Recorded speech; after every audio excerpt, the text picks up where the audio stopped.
I think the Bills have to run the ball to win the game. Absolutely. And I think that's a really big effing problem against Kansas City. Because if the Chiefs want to stop you from running, they're just going to stop you. Ask Derrick Henry. Ask Bijan Robinson. Ask Alvin Kamara. Like, there are certain games, I don't know that the Chiefs care if they stop you from running the ball. Although this year they've been incredible. They're second in the league. But, like, in the past, I've always been like, people are always like, you can run on them. You can run. I'm like, yeah, kind of. Like, if they really commit to it, like, they usually stop you. Yeah. I feel like this is going to be a big Mike Pennell game. Oh. A lot of Mike Pennell just two-gapping. Oh. Just causing problems inside. You know, I'll tell you who else I think it's going to be a big game for. Nick Bolton. Thanks for listening to KC Sports Network, proudly presented by Emprise Bank. If you're thinking about starting a business or know someone who is, check out Emprise Bank's SBA loans. It's always good to know your options, and they can be your partner in possible. Hello and welcome into this week's edition of That Football Show here on KC Sports Network. I'm Tucker Franklin, joined as always with Matt Verderame. Thank you to our sponsors, Ben Holiday Bottled and Bond Bourbon, Holiday Distillery. It's Bills week, and no, if you're watching this on YouTube, I'm not wearing a Bills hat. This is KC Buffalo Company. If you listen to Five Things, you know Matt and I talk about KC Buffalo Company all the time. They got great deals going on. Go check them out, batchelderfamilyfarms.com. That's right. Matt, how are you doing? I'm doing well. I'm not wearing a Bills hat. How are you doing? It's the first thing you said when you hopped on the little link that I sent you. You're a brave man this week for wearing this hat. Yeah, it's a dangerous game. They'll kill you. It is. Well, look, this hat stands for eating buffalo, eating bison, and not supporting them. Have you ever seen the movie Uncle Buck? I've not seen that movie, no. Oh, dude.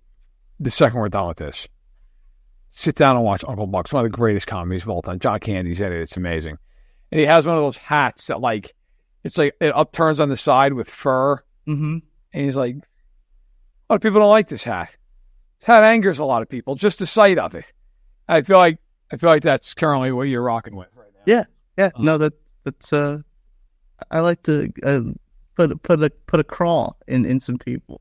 Also, I can't help but notice right now, I'm watching the NFL Blitz game behind you. Oh yeah, dude. Falcons are playing the Bills. It's chaos. It is chaos.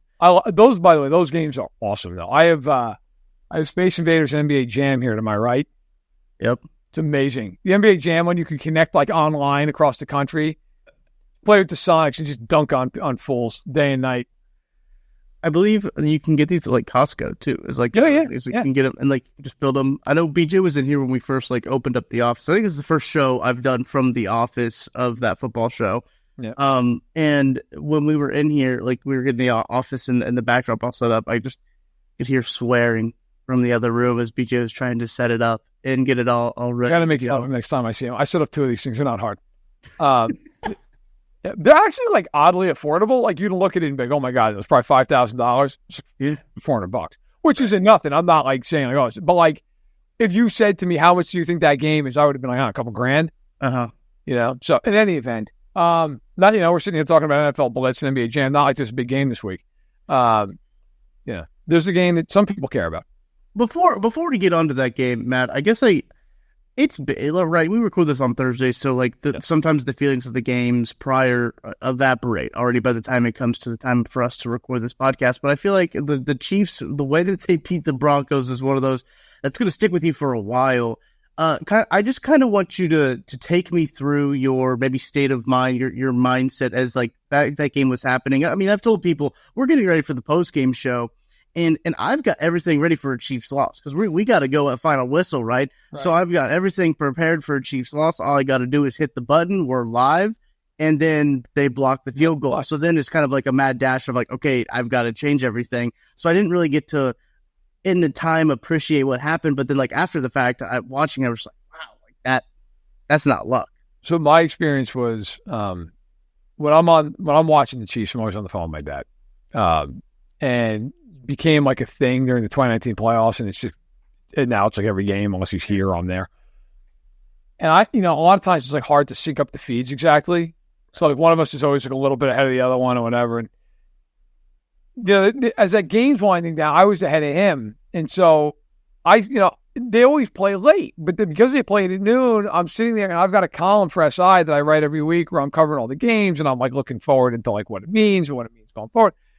And I'm writing these other 1 o'clock games or noon games. And I'm like, all right, I should probably start writing this Broncos-Chiefs game because we want to get up as fast as possible. And, like, I started to write it. Like, I got halfway into the first sentence. And I was like, I just can't with this team. Like, they might still win this game. It's like, I'm just going to sit here. And, you know, my dad was, like, apoplectic on the other end of the phone. He's like, I can't believe they're going to lose to this team. This team sucks. Like, all this stuff, right? Right. And I'm like, look, it sucks if they lose, but, like, come on, they're going to be 8-1. Like, I can't go that crazy over this. You know, like, it sucks. Yeah. It is a bad loss. Makes the Buffalo game a lot more important, but, like, whatever. I don't know what it was, man, but, like, as they were getting ready to kick the field goal, I had the thought, I'm like, I wonder if they're going to block this. And, like, part of it has been that Justin Reed has been so close coming off the edge this year. I didn't think about Chanel. I didn't think about the Super Bowl. I thought about Reed. And I'm like, well, maybe. Right. And the second the ball was snapped, like, they caved in the entire left side of the line. And it's one of those things you have a million thoughts at once. Like, I saw that line cave, and I was like, they're going to block this. Like, there's no way this guy's getting this kickoff. And if you look at the replay, like, had Chanel not blocked it, Karlaftis was going to. Yeah. They were in so fast. And so the postscript to that is, as it's happening, I don't know, I don't know if you could hear it where you were. Like, I was listening to the audio, and you could hear, like, you could hear, like, that double. And I just immediately was like, oh, my God, he blocked it. And my father was like, what? And then, of course, he saw it, like, a half second later. And, crazy. But, yeah, it's weird. Like, I know it's a play that's like 1 in 100, if that. And yet, like, I oddly felt confident like they were going to have at least a really good shot at getting close. Like, they just always make a play. So there was a part of me that was like, they're them. Somebody will do something. They'll get enough pressure. He hooks it. Like, they blocked it. Matt Harrison made this point on the KC Laboratory on Wednesday night, and I thought that was a really good point. They were. People keep saying that, like, the Chiefs were lucky that they blocked it. Well, the Broncos were lucky they didn't block an extra point or block the other field goal because they were right there too. Yeah. Like, that's really what it comes down to, is that, like, that was, I believe, a coaching malpractice by Sean Payton and the Denver Broncos for, number one, this is an issue for the Broncos that goes back like 3 weeks. I was about to say, Alex Forsythe, that he gets keep blowing off the line.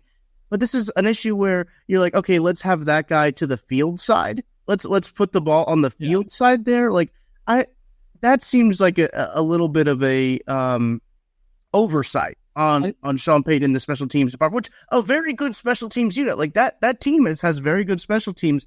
Kind of a shock that was such an oversight on their part. I think it was a little bit of, like, you just never see a kick get blocked. So I think they were probably like, yeah, okay. But ironically, the Chiefs blocked the field goal off of them last year. Justin Reed did it in Denver. Yeah. So, like, they probably, I'm sure Lutz said, I want the ball on the right hash, right? And they're going to defer, but I'm with you. Like, if you know that that's that big of a weakness, you got to just tell me, look, man, we're either going to put it in the middle or the left. Like, which one do you want? But I totally disagree with people say it's lucky. If he had missed the kick, he just gets a good, clean look and he shanks it, sure. They dodged the ball. They got lucky. They didn't get lucky. They had 2 guys in there to block that thing. I mean, Cochran was damn near a third one. Like, they had like a conga line lined up to block that field goal. You don't get lucky just because it's an odd play. I mean, it's an odd play. But my honest takeaway from that game was, we talked on the show, and I remember we talked about it, and I said, and I think you said, like, this is going to be a weird game. It's just Denver's coming off getting their asses kicked by Baltimore. The Chiefs are on a short week. It's a game that, like, it's a noon kick. They never play noon kicks. Right. They don't, like, look, they're going to say all the right things. They don't care about Denver. Like, it doesn't matter. This is Denver's Super Bowl. For the Chiefs, it's like, yeah, that's nice. And they got Buffalo coming up. Yeah. You knew this game was going to be wonky and weird. I'd argue the Broncos are lucky that Mahomes didn't hit 2 easy touchdown passes and the game's not 27-14. Right. But in the end, teams miss chances, something had to drop, whatever. It comes down to one thing. You got to hit a 35-yard field goal. That's it. You hit it, you win, man. It's an extra point. And the Chiefs blew in there. A lot of teams would have, frankly, just been like, yeah, we're going to lose. Yeah, right. And they just refused to feel that way. I think the biggest thing the win does is it gives them a buffer this weekend. If they go up to Buffalo and they lose, they're fine. Mm-hmm. They're fine. If they win, it's over. They're the number one seed. I mean, if they win, they're the number one seed with 7 weeks left. They could start being like, all right, let's just throttle her back, boys. Like, yeah. Look, we're going to get into this obviously here. Right. If they win this week, the conversation is going to start to become now, like, can they go 17-0? Can they go undefeated? Because their schedule's not hard after this game. Correct. That's going to start to be the national storyline every week in the NFL is going to be, can the Chiefs win, stay undefeated? And for those who don't know, their next 2 games are the Panthers and the Raiders. So, like, there's a really good shot they're 12-0 going into Sunday Night Football at home against the Chargers. If they beat the Bills, this is going to be a thing into December. You know, and then it just becomes, okay, and they're on prime time against Houston and prime time against Pittsburgh, and you better believe if they're 16-0, they're going to be prime time against Denver. Like, I don't care what Denver's record is. Yeah. Right? So that's where we're headed if they win this week. Right. That's obviously the big thing. But you talk about just the implications of this game. Buffalo 8-2 coming off I believe they have a 5-game winning streak. And into this game, Josh Allen has been playing like an MVP candidate. He's been playing very well this season.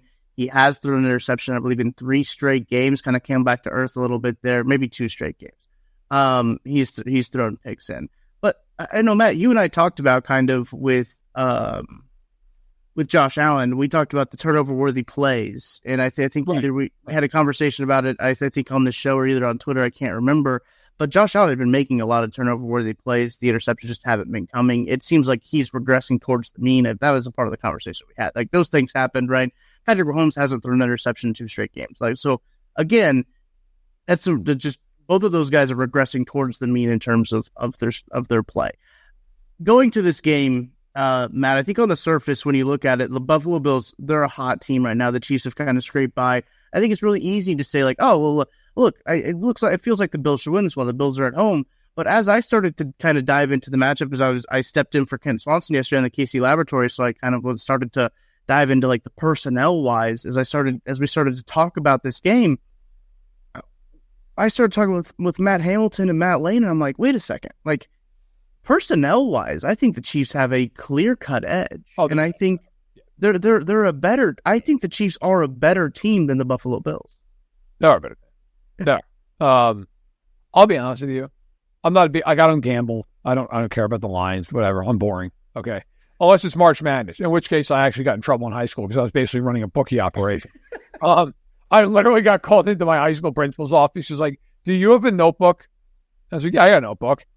Handed it over to him. Notre Dame -5, $12. Like, I was just taking bets from everybody in my gym class and just collecting money in an envelope like a drug dealer. Right. And my principal did not find it amusing.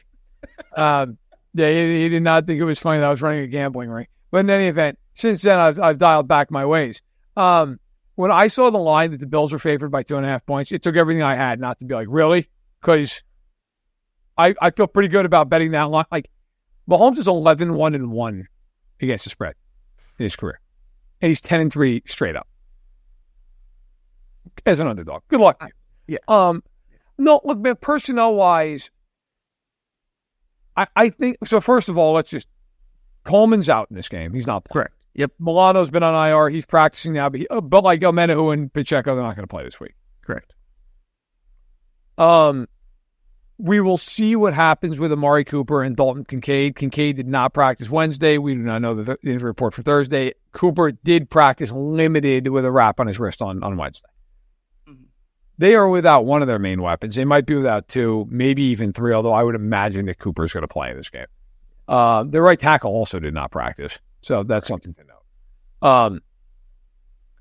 But let's say those guys all play, like other than the guys who are already ruled out. Okay. Well, you know where McDuffie's going. He's going on Shakir, and he's going to lock him up, and then they can just double Cooper and say, all right, beat us. Go ahead and do it. Nobody can run the ball on him. I mean, you know they're going to spy Allen. You know that's coming. Yep. And you know who's doing it. It's going to be Leo Chenal. Yep. Like, they're going to spy him all game and say, you are not running the ball. And listen, he's a great player. He'll still get loose once or twice. That's part of the deal. He'll still get, he'll still make a couple crazy plays. But I don't think offensively they're that talented. I mean, they're not bad, but you don't look at them and go, oh my God, like how do you stop them? There were years with Buffalo where you looked at them and went, man, they are just like they've got guys on guys. You don't feel like that this year. And defensively, I don't know. Like Teron Johnson's a great nickel. Terrell Bernard's a good linebacker, and the rest of it's kind of like, all right. I mean, I've heard a whole lot about Rousseau this week, Gregory Rousseau, and I'll couch this by saying I really like Rousseau. I always have, even dating back to when he was drafted. You look at his numbers this year, and you look at the Bills' numbers as a team. You look at his numbers. So he has 5.5 sacks, which are leading the team. Epinesa has 5. He had 3 sacks in week 1. Mm-hmm. He's got 2.5 sacks since then. Von Miller hasn't had a sack since the 3rd game of the season. He has 6 total tackles. Right. I don't know. Like, Dwayne Carter is a rookie. He's been fine.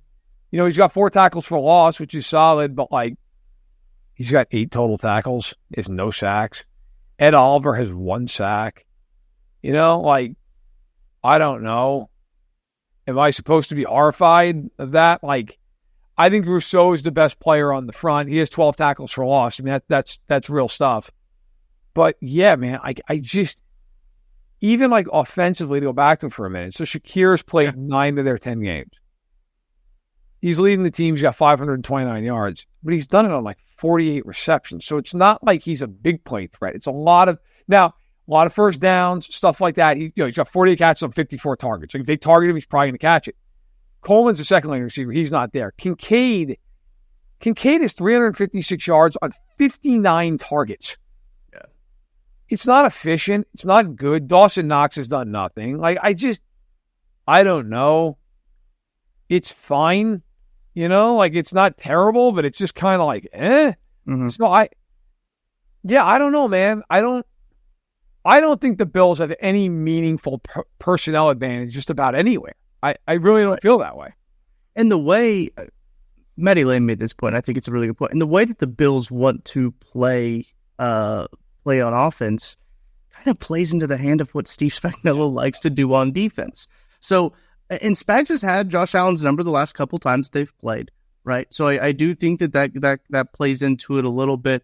And the Bills, I'm looking at their schedule here. They haven't played any like world beaters on defense since they lost to the Texans. They played the Jets, the Titans, the Seahawks, the Dolphins, and the Colts. Those are the teams that they've played since then. Right. And those are the teams that they've got wins over coming into this game as they have their 5-game winning streak hosting the Chiefs. I do think that everyone wants to like pick the Bills in this game. It feels like everyone's like, this is it. This is where it is. But as I really just start to dive in and like actually actualize this matchup here in terms of like putting, just thinking about it critically, it's just like, man, I just feel like the Chiefs match up really good with this Buffalo team more than they have in any other years past, which is crazy, man, because this is the Bills' best start since like 93 or something like that. And like what in personnel wise, I think everyone would agree, like this feels like it's like their worst team in the recent Bills era. And I find that so interesting. I think a lot of it is because of who they've played. Yeah. They're in an awful division. By the way, that year you're right. They started 8-2, and then they went to Arrowhead and got plowed, and then they were 8-3. So just saying. Although I will say that season ended for the Chiefs in Buffalo in the AFC title game. Yeah. I cried. I was 5. Remember it vividly. I still have it on VHS. Not bitter. Look, I think that the Bills are a good team, and I do think they're a contending team. I also agree with everything you and Matt Lane apparently said, which is just I think the Bills have to run the ball to win the game. Absolutely. And I think that's a really big effing problem against Kansas City. Because if the Chiefs want to stop you from running, they're just going to stop you. Ask Derrick Henry. Ask Bijan Robinson. Ask Alvin Kamara. Like, there are certain games, I don't know that the Chiefs care if they stop you from running the ball. Although this year they've been incredible. They're second in the league. But, like, in the past, I've always been like, people are always like, you can run on them. I'm like, yeah, kind of. Like, if they really commit to it, like, they usually stop you. Yeah. I feel like this is going to be a big Mike Pennell game. Oh. A lot of Mike Pennell just two-gapping. Oh. Just causing problems inside.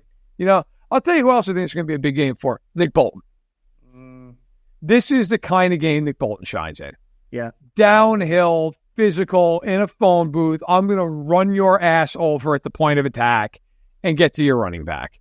Like, they're very, very good at being in the right place and stringing it to their help and everything else. Like, my problem for the Bills in this game is if they can't run the ball, I don't think they can win the game. Right. I just don't. I don't think Allen's going to be able to throw his way out of it. And for anybody who says, well, Allen out last year in the playoffs, he threw 21 passes past the line of scrimmage. He was 10 of 21 for 95 yards. Wow. They completely shut him down. I just look at the game and say, look, if you can take Shakir out, which I think they can with McDuffie, what's there? Like, is Cooper going to go for 200 yards? Like, I don't think that's happening. Is Kincaid going to break through? I don't even know if he's going to play, let alone he's going to break through. And offensively, look, I think the Chiefs are going to wear them out in the middle of the field. And it's funny, Aaron Schatz, who does DVOA, in a very interesting tweet. The Chiefs, Mahomes is dead last in the league in DVOA, passing across the middle of the field. Crazy. And the Bills' defense is 30th against it. How much you want to bet Mahomes' DVOA changes against the middle of the field this week? I think that number's a little inflated because I think a lot of his interceptions will come across the middle of the field. You watching this game, how he plays between the numbers. Yeah. They are going. So for anyone who doesn't know, the Bills live in their nickel personnel. They live in it. They don't want to come out of it. Even if you bring in heavier personnel, a lot of times they stay in their nickel. They play a ton of zone coverage. I'm willing to bet a few things in this game for Chiefs on offense. One is they're going to live in the middle of the field between the numbers. Mm-hmm. Two, they're going to run the ball right at the Bills relentlessly in this game because the Bills have been awful against the run this season. Right. Three, how much you want to bet Noah Gray plays about 60-some-odd% of snaps in this game. They are going to line up in too tight and just be like, here it comes. Yeah. If we throw it, it's going to be in the middle of the field. And if we run it, it's right down your throat, too tight, on God, up the middle. Here it comes. Like, I don't think this is going to be a fancy offensive game for the Chiefs. I think this is going to be a ruthless, efficient, physical game whereby about the middle of the third quarter, if it's going the way the Chiefs want it to go, you're like, oh my God, they just can't. They just can't hold up. Like the Chiefs are just blowing them off the ball. I think that's going to be the mentality in this game from Kansas City. It could be a game, too, where the Chiefs have control of it, as you mentioned, 3.5 quarters into it, and then Buffalo gets a touchdown late to kind of make it a little bit interesting so the score looks a little bit closer, and then people will be like, well, Buffalo only lost by X amount, so I mean they were in there, and then the narratives will all flip to being like, Kansas City's actually good.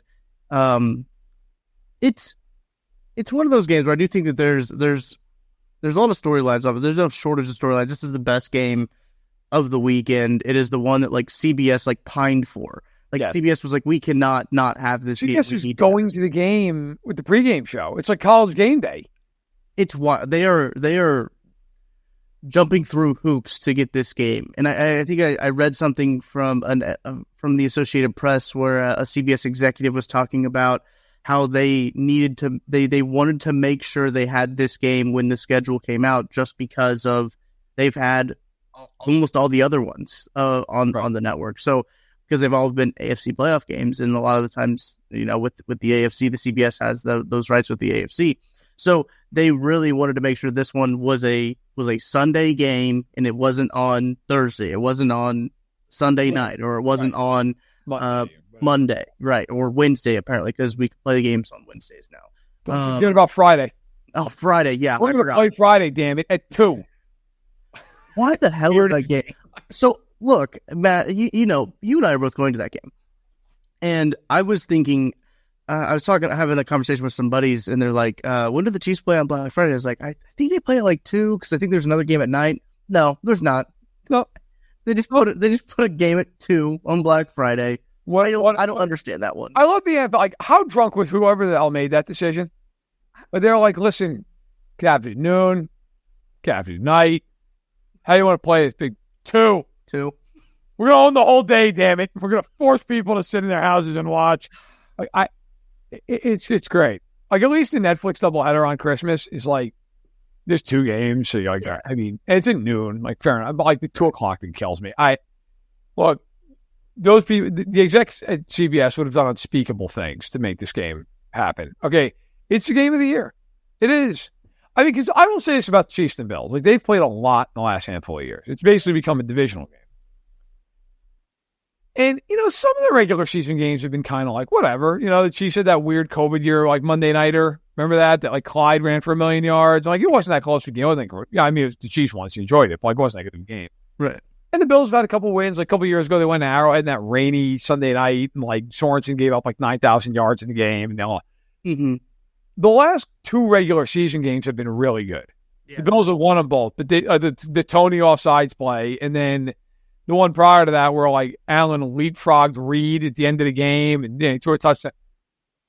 So you've had, but, like, the thing with the Chiefs and the Bills is the playoff games have just been insane. Of course, it worked out for Kansas City. The first one was whatever. The Chiefs pulled them out. But the 13 seconds game in my lifetime is the greatest football game I've ever seen.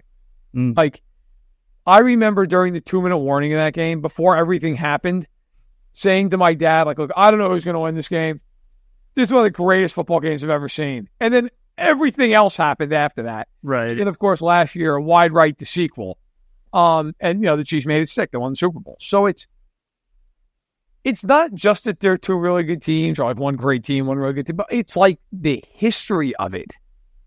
It's almost like mythic at this point. There have been so many crazy games. When you think back to this era, 25 years, like the games these 2 teams played will define it in a lot of ways. Mm.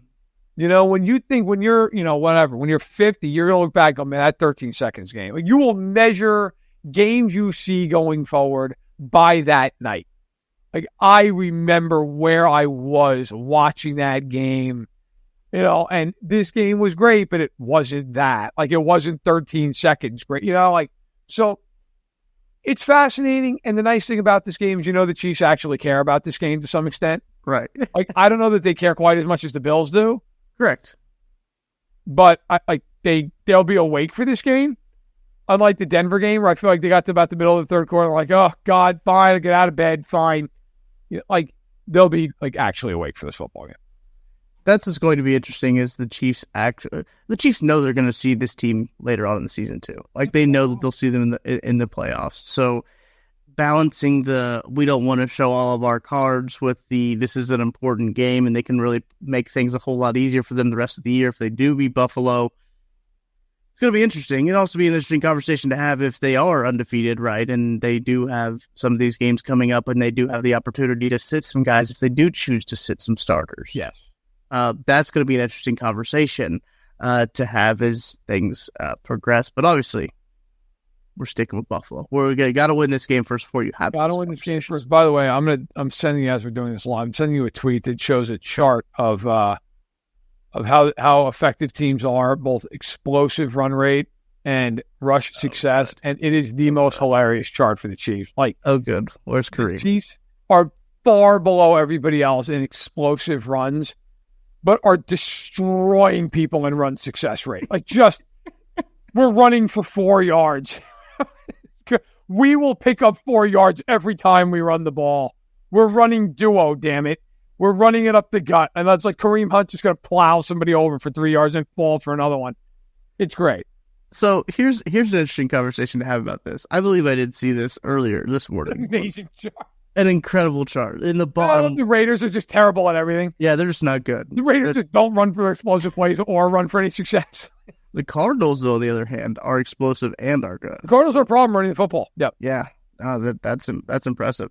Bijan is bumping those numbers up for the explosive or the success rate for the Falcons as well. Cousins isn't doing it. Yeah, it's not Kirk. What I do think is interesting too is like some people will see that and be like, "Man, the Chiefs are Kareem Hunt is so bad." Is that bad though? If your success rate is that high? No, it's not. And like the thing about Kareem Hunt, it's amazing is every time I watch the guy, like without looking at the stats, like man, Kareem Hunt's just getting it done, man. Like every game, you're like. Guys just out here just running MFers over. Like it's like the old like I was watching New Heights the other day, a little clip of it, and they mentioned this interview, and it's hilarious. It's one of my favorite interviews of all time. Marshawn Lynch talking to some reporter. Oh yeah, like there's not too many people who are willing to let an MF just run them over in their face over and over, and he like repeats it like 9 times. I forget what the reporter says, but he's like, well, is that like kind of your the way you think about running? He's like, I think about running an MF faceover. That's what I think about. And it's like, that's Kareem Hunt. Yeah. There's no dance. There's no wiggle. There's no, I'm going to try to make you miss. It's like, I'm going to hit the hole as hard as I can, and I'm a bowling ball, and I am just going to run you over and then fall on your body and pick up 4. Yeah. Like, okay, cool. Works. Like, working great. Like, keep doing that, because every time you get up, it's another. I mean, he had another 100 yards on Sunday, like not rushing, but total. Yeah. Crazy. Yeah. It is crazy. All right, let's take a break. And when we get back, we'll talk about some more league-wide stuff going on. As we mentioned, like obviously the Chiefs game is one of the biggest things, but there's some stuff going around the National Football League as well. We got to talk on Anthony Richardson. He's a starting quarterback again. Yeah. We need to talk about that coming up after this. Shop Chiefs tickets and more with no fees. Plus, save big with code KCSN at ticketsforless.com, the official ticket provider of KC Sports Network. Welcome back into That Football Show. I flipped out Matt Verderame, got Benny Heisler in here. Benny, how we doing? I'm good, Tuck. Good to see you, man. Sorry that last week was not able to join the show, but I think the picks went all right. Excited to get back into the swing of things this week with you. Look, things happen. We understand. Appreciate you sending us some picks, too, to get us to make sure we had those picks down as we roll into week. Now it's week 11 already, Benny. That's kind of crazy to think about. 11 weeks of NFL football are about to come and go. We'll start with the first game. Obviously, these picks brought to you by Underdog. Go check them out, Underdog. Use that code KCSN. Get a free pick plus your up to $1,000 in bonus cash when you sign up using that code KCSN on Underdog. Links in the description. You can also just go to the App Store, download it. They make it super easy when you sign up to put a promo code in, too. So, KCSN, those 4 letters there are the magic letters. That's what you need when you go to download and make your account on Underdog. Let's go ahead and start with the Thursday Night Football action that we got going on. Another actually really good Thursday night game. Shout out to the NFL for putting 2 back-to-back good Thursday night games out there. Philadelphia, Washington, what do you got for this one? Yeah, good to see that as well, and excited to sit down and kind of take this game in. You would think that given Washington's issues in their secondary and the expected high total for this game in Philadelphia tonight, that I'd be leaning towards a higher play over on Underdog, but I'm actually going to go lower for Jalen Hurts on the completion side, and it's kind of a 2-part play, Tucker. The first is that I really like the under on his pass attempts, but that number is actually dropped, whether it's through Underdog, whether it's through some of the sports betting sites. That number has dropped, but the completion number has actually stayed the same. So I think you're getting a better value here on the lower for 18.5 completions. If you look at his actual game log, he's only hit this number 3 times this year, and that was in the first 3 games of the season. Since week 4, these are the completion numbers for Jalen Hurts. 18, 16, 10, 16, 18, 14. You might think, okay, well, is he just not completing a high percentage of his passes? No, he's been above 70% in 4 of those games. In fact, he's averaged right around 74, 75% over his last 4 games. He's just been really efficient, and he's had double-digit carries in 3 of his last 5 games. So they're utilizing a little bit more play action. They're using his legs. Their RPO, it's been a little bit more run-heavy. And I think that's a strategy, especially on a short week, that's going to be effective for them against Washington, who's, I don't want to say scuffling a little bit, but they're facing a little bit of a tough pit of adversity for the first time all season. So I'm just going with a number that's been consistent over the last several weeks. Factor in a short week. The numbers moved to 3.5, which is an indication that I think the Sharps are buying in on Philadelphia, starting to pick up a little bit of momentum here. I think this is another number that tends to come through. It's just a tad bit high. And while the other number on attempts, Tucker, has adjusted, the completion number hasn't. So go ahead and give me the lower side. Give me lower than 18.5 completions for Jalen Hurts tonight on Thursday Night Football. Interesting. I like that one. And if you are making these picks on Thursday, Jalen Hurts is your free pick, by the way. So you could also throw another Jalen Hurts in there for a half yard. Your free pick, if you are making this on Sunday, just want to toss that out there while we're in the middle of it, is Aaron Rodgers. Look, and if you want to dabble in some cross sports play from Underdog, which you can, they'll let you do it. I've done it. Victor Wembanyama is going to be your Friday and Saturday free pick. He's not been playing very well. But Yeah, Are you watching a different Victor Wembanyama on your television? If so, you might need a new television, Tucker. Yeah, well, look, I only get my Victor stuff from Twitter, and I follow a lot of people who are Oklahoma City fans, and I think what happens is they like to compare Chet and Victor Wembanyama a few times, so I get the Victor Wembanyama slander on my timeline is what I think. No, he's an alien, but like the nicest, friendliest, most dominant alien that I've ever seen. He was magnificent last night, and believe it or not that anybody cares. But I did lose a bet on Wembanyama. Should have done it on Underdog. I was in Kansas at the time, so did not get a chance in Missouri. But had I done it on Underdog, I would have changed it and done much better. I had a double parlay. Yep. With Yves Missy of the New Orleans Pelicans, who got 10-10. That was plus 750. And then I just needed one from Anthony Davis. He cleared his easily. And then Victor Wembanyama, who only finished with 6 rebounds, but 50 points. So, oh my gosh. You know, what are you going to do? Like that's one of those plays you can't even get mad. It just happened. But yeah, it would have been a nice little payday for your boy. Yeah. Yep. Look, we can try to get back on the right track with maybe a pick. No, that's okay. With on track in terms of getting wins is what I'm saying, Benny. With a pick here with Audric Esme. What do you got looking here with him and the Denver Broncos this week? Yeah, this is an interesting play because I actually think despite Denver not having a lot of success on the ground, Estime has been by far and away the most consistent answer, and we're starting to see Sean Payton really buy in. For a team that came into this year thinking that you would lean on their run game with Javonte Williams and McLaughlin, who had a really nice year last year, it just hasn't happened.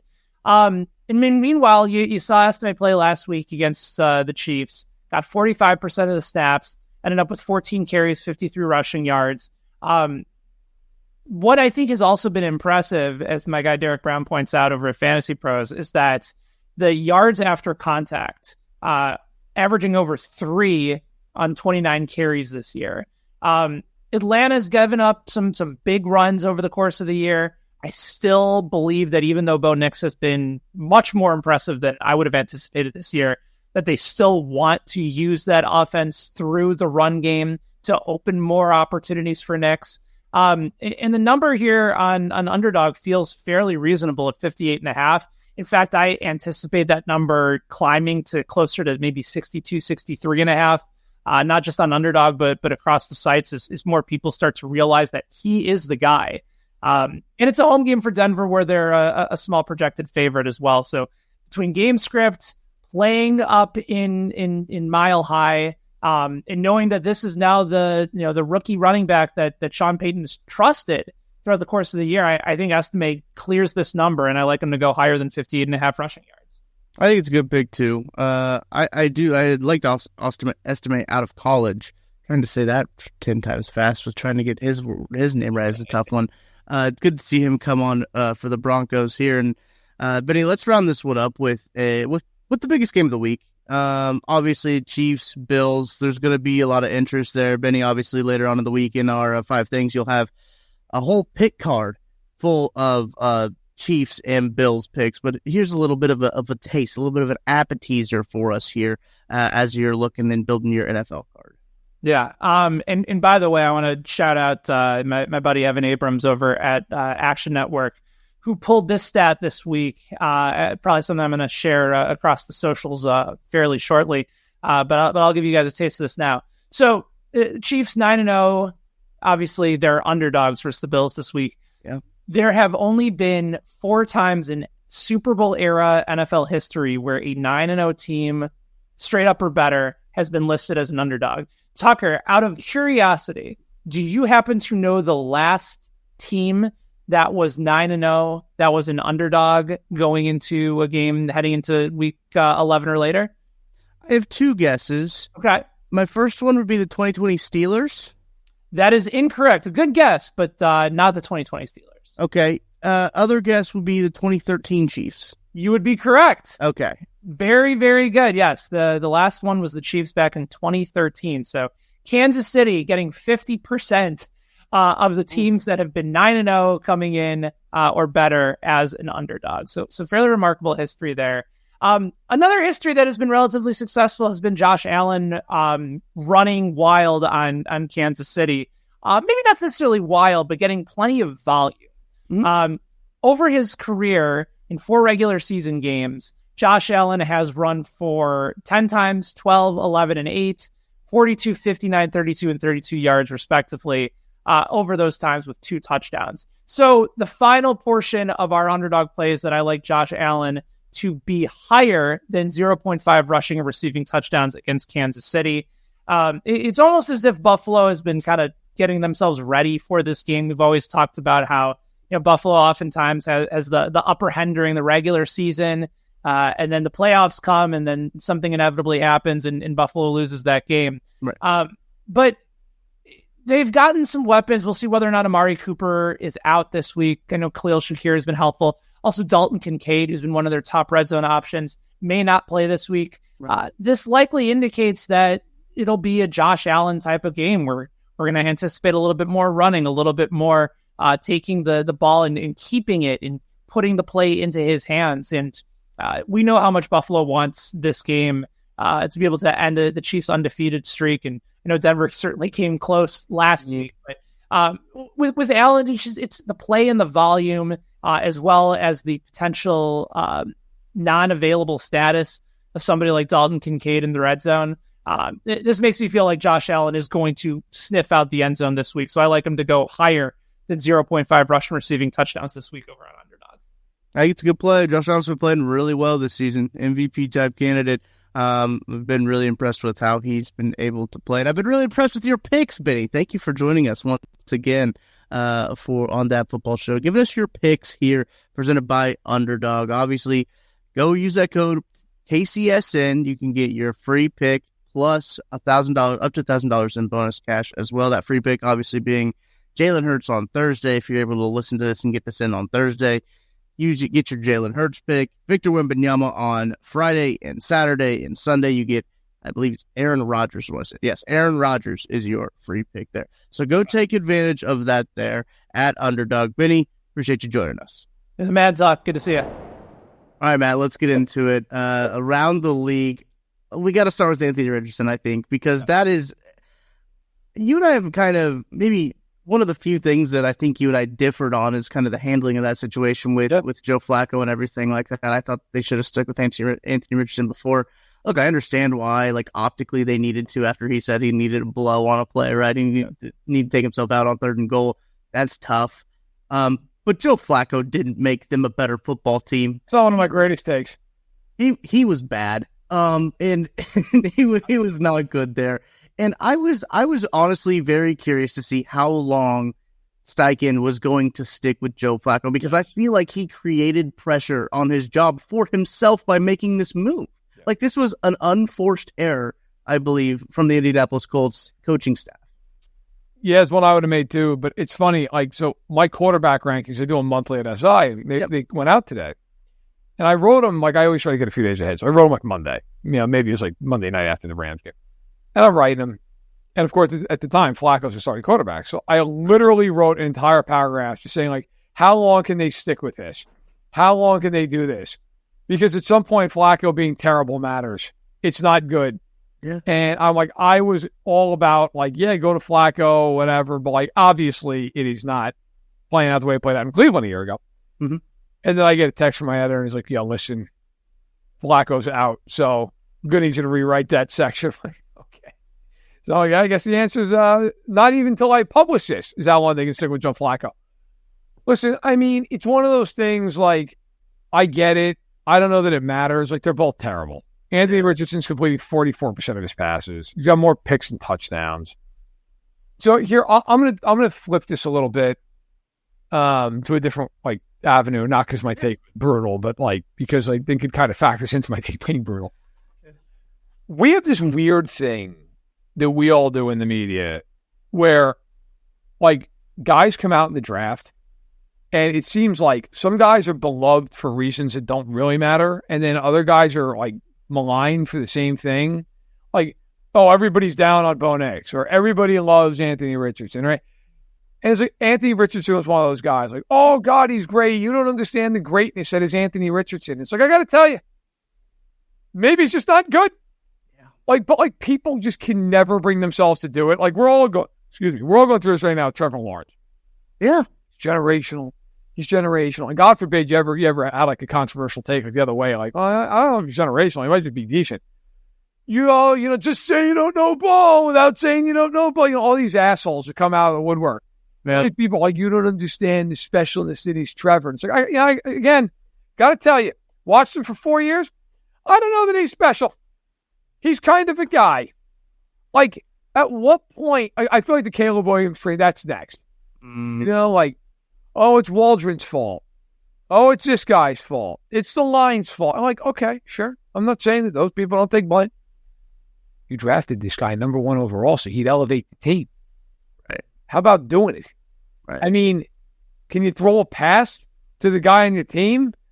And at some point, like, I was watching some of the all 22 of the Bears because I was just curious, like, I can tell you how many times you had a guy open and he'd hitch, and then he'd hitch again. That ball's got to be out in the NFL, man.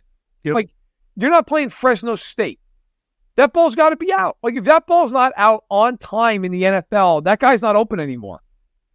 And, like, yeah, look, Waldron, fine. He deserved part of it and everything else. And their line gave up 9 sacks, which is a disgrace. Like, that's ridiculous to be that bad. But, I look at, like, C.J. Stroud last year. I'm sorry, was he playing with the Great Wall of Dallas in front of him last year? Have you seen Houston try to block somebody? Right. You see Burrow in his career? Yeah. If you're great, you elevate guys. Right. And you watch the Bears, and you're like, yeah, they had other issues. But he's not doing anything to make this team better. And it's about, we'll spend 4 years pretending that he's going to. Because a bunch of people had priors based off of some game against, the WAC his junior year. And we'll just have to you don't get it. You don't understand. Blah, blah, blah, blah. We did the same thing with Trey Lance, by the way. I told him, like, oh, my God, never mind. Like, worst part of covering football is people that do stuff like that. The Bears are a very interesting case. I saw this from The Athletic. I'm trying to find who. Was it Scoop City? I know Chase Daniel was on the podcast where they were talking about just the vicious cycle that is the Chicago Bears. I think it was. I think I've ever seen that clip, yeah. With coaches and GM and quarterback of how they just keep doing the same thing over and over and over and over and over, dating back to like pre-Rex World War II. Yeah, like I mean, Rex Grossman's been the best franchise quarterback there, right? Like I don't think I'm too far out on saying that. I think I'm on a pretty sturdy limb when I say that. Color? I don't know. Color could be. Not the quarterback they won the Super Bowl with. I'll tell you that. It wasn't very good. But I do think that like that is a very interesting point you bring up, just about priors and people just trying to be right, and not just never wrong, just early. I think is one of my favorite sayings that people have after that when players do play well. And Trevor Lawrence was one of those guys where I was just like, yeah, I mean he might be good, but I don't know if he's like, listen, I mean transcendent. Transcendent. I mean, if Justin Herbert wins the Super Bowl, we're gonna have to shut the country down. Probably will. That's gonna be a tough one. Oh my God, I knew he was great. It's like, okay, I just breathe. Yeah. Like he's a very good quarterback. Breathe. It's okay. Calm down. To your point too about elevating a team, when you talk about just like with Caleb Williams as well. Patrick Mahomes does that, right? Like Patrick Mahomes has not had a great like left tackle since probably Eric Fisher, or a great right tackle since like Mitchell Schwartz, and he's been able to elevate past pretty mediocre tackle play. He won a Super Bowl. He won a Super Bowl last year. Yeah, that is like that's all the argument. The biggest miracle of all time. By the way, apparently, breaking news for people that we care about here on KCSN. Nate Taylor and his wonderful, beautiful wife, Holly, are announcing they are having a baby boy. Yes. Oh, that's great. So that is now public. That is shout out to Nate and Holly. A shout out to Nate and Holly. That's awesome. They have, of course, they have a wonderful son already. Yeah, 2 boys. And now they're going to have a second boy. That's great. I'll have to call him once we go off the air. But, due April 2025. So good, just in time for the draft. Good yeah. Yeah, good planning there by Nate. Great family planning there. That's awesome. That's no, it is great. God bless and all the best. And like I said, I'll have to call him after I get off this show. But yeah, listen, maybe by the time Nate's second son here is in college, the Bears will found the quarterback. It may be Nate's son. Maybe he's the answer. Could be. Who knows? Right? I mean, can you imagine being the Bears? No. Well, no, of course not. But like, can you imagine being the Bears and you're like, we could have drafted Patrick Mahomes. Yeah. And I'm based outside Chicago. Ray doesn't know. And I grew up in New York. I'm based outside Chicago. And I get all the talk radio. And man, there's nothing funnier when the Bears play the Chiefs because the entire week is people lighting up switchboards and being like, I can't believe it. I can't believe we have to watch this. This is unbelievable. It's like the scene of a crime. How could it? And the funny thing is, in truth, like nobody thought Mahomes deserved to go second in that draft. Correct. Nobody.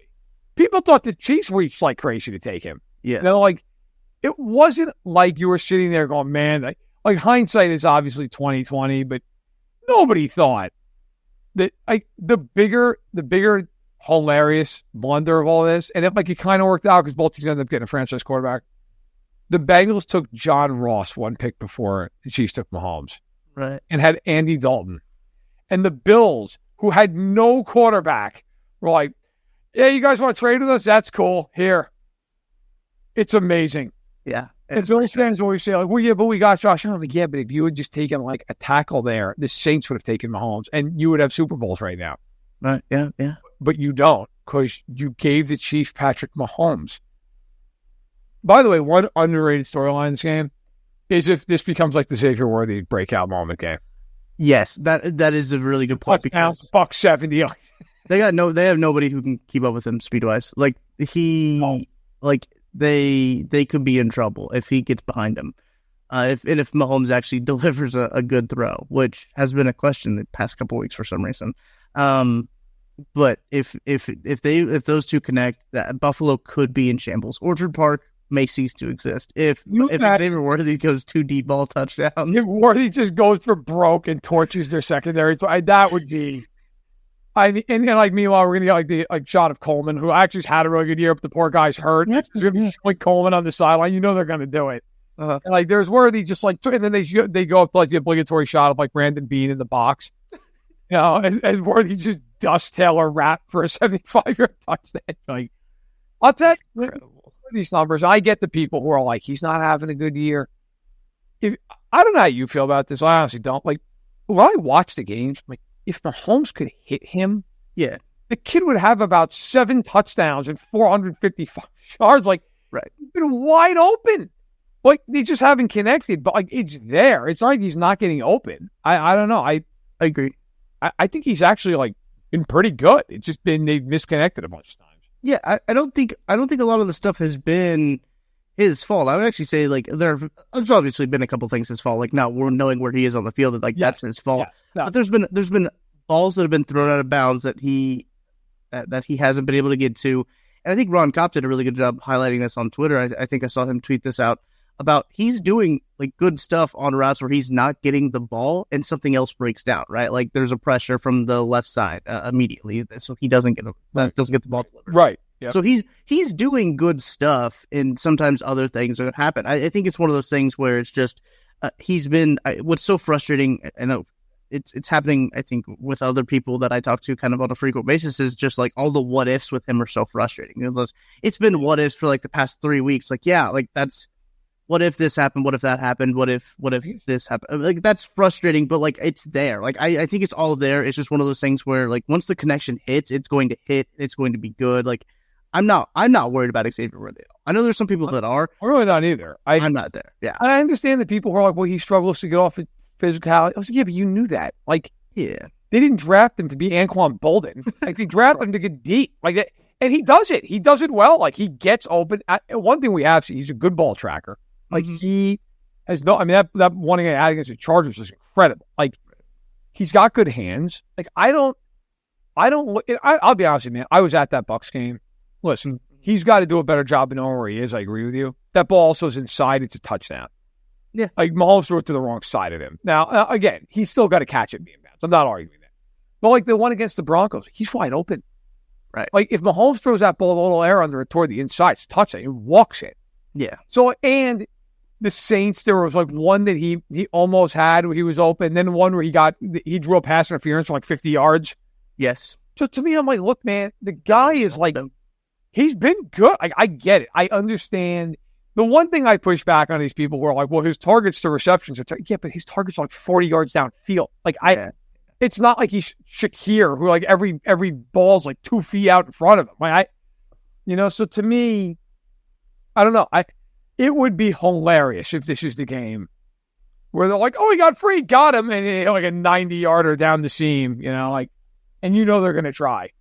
I think a part of it too, what could be so frustrating with Xavier Worthy is the Chiefs did not expect to lean on Xavier Worthy as much as they needed to at this point in the year.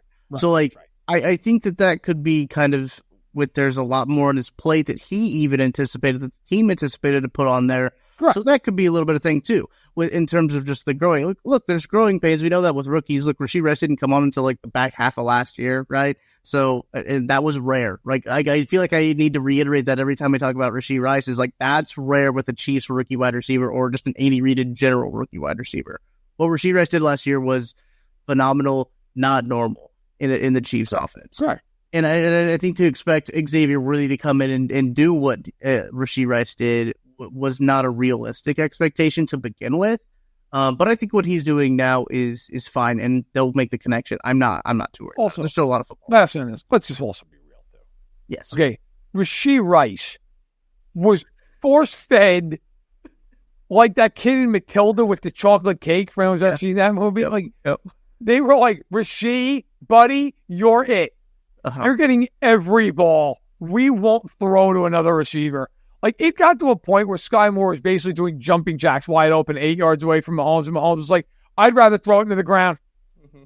Anything else. Like, I mean, the only reason Rashee Rice, and I should say, he was very good for them last year, but like, what happened with Rashee Rice happened because they had no other functional choice. And we're like, it has to. I remember asking someone in the front office, like halfway through the year, like, why doesn't Rashee Rice get more targets? Like, he's been really productive. Like, what is it? And they were like, look, we're being really intentional about we don't want to overload him. That's something we do. Like, and like, that's like a thing that they do with rookie receivers. Like, they don't overload him. There's a lot to learn in this offense. You got to learn multiple spots. And I checked back with that same person in like week 15, and I was like, man, what changed? And the guy was like, everything changed. Like, it was just like, yeah, they can't catch a pass. Like, they got to a point, they're like, we have to win games. They're not obviously in that boat this year. It's different. They have, Hopkins and even guys like Hardman who just are like reasonable players who can catch a pass. It just changed. And of course, Kelsey's been much better too over the last month. And they have Gray and they have Juju, who, by the way, looks like he might be back this week, which is going to be big across the middle. So, yeah, she's going big slot this week. Big slot. Big slot. Big. By the way, that's going to be a thing now. Everybody always says like big pharma. I'm just going to throw big in front of multiple different things. Yes. Going to Home Depot, I got to go, big toilet. Got to go, got to contend with big toilet. Like, no matter what it is, big hammer. Mm-hmm. That's true. Yeah, but we're going to get big slot this week. Just DeAndre on one side, Juju on the other, and it's going to be, we are going to throw the ball high across the middle this week. I'd love that. I want to see this offense just eat. And I feel like this is kind of prime for a game. I know we're going back to the Bills game. I just feel like this is prime for a game, like matchup-wise, personnel-wise, scheme-wise, that like they can do that. It's just so funny because they've always been this team that like people associate with being like super explosive, even though that hasn't been the case for a year and a half. Yeah, that's true. And this team, I feel like this team is just going to play like a 1978 style of football where it's just like, we're going to throw to guys who are bigger than your corners, and then we're going to run you over with Isaiah Pacheco and Kareem Hunt. And when all else fails, like Kelsey's getting open on a button curl for 9. And like, we are going to relentlessly pound the ball into your face on a 12-play, 80-yard, 9-minute drive 3 times a game. Like, it's just, they lead the league in time of possession. Yeah. They just dominate the game. I think I know we're already getting here, but I saw this the other day, and I was like, I might have brought this up last week in the show, but if I didn't, brought bring them now because I find it hysterical. So the Chiefs this year have had 89 offensive drives. Right. Fewest in the NFL. Yeah. They have run 623 plays, ninth most in the NFL. We will run duo until morale improves. We are just coming downhill. It's so funny. Like, they have the longest time of possession per drive, 3 minutes and 23 seconds per drive. They're 7th in points per drive. But, like, they're just so incredibly willing to, we're going to march the ball down the field, and we don't care if it takes an hour. This is how we're doing it. And it's fine. Army football, it's what it is. When you watch Army, they'll have like a 21 play drive that lasted the whole quarter, and then you get 6 possessions a game. You better make those 6 possessions count. It's just so funny. Like, they just genuinely have absolutely not a care in the world for picking up any kind of an explosive play. I think part of it's because they're so great on third down. Yeah, they're not afraid of third down. They're like, it's fine. Yeah. We'll get into third down, and then we'll just do whatever we need to do to convert. Doesn't matter. It's like, okay. But yeah, this should be a really interesting game this week. Yep. I think it's a good way to close up the podcast, to start where we ended, or to end where we started, in terms of... Either way, it's true. Yeah. It's a good point. I didn't think about it that way. But that's a big game. Everyone's talking about it. Everyone's watching. Everyone will be able to watch it as well on CBS. That's going to be a nationally broadcasted CBS game. Yep. So if you have CBS on your dial, which... You do if you have a dial. You do if you have a dial. You can watch it. But I think that'll do it for this week's edition of That Football Show. Appreciate you guys listening, hanging out with us, watching, whatever you do to consume this podcast. We appreciate you. Make sure to like and subscribe. Head on over to shopkcsn.com if you want to get some These Are the Good Old Days merch. Because we are living in the good old days of Kansas City. Make sure you celebrate accordingly. Shopkcsn.com. Go check the stuff out. So for Matt Verderame, I'm Tucker Franklin. Thank you to our sponsors, Holiday Distillery, Ben Holiday, Bottled and Bond Bourbon, Underdog. We'll be back next week with more of That Football Show.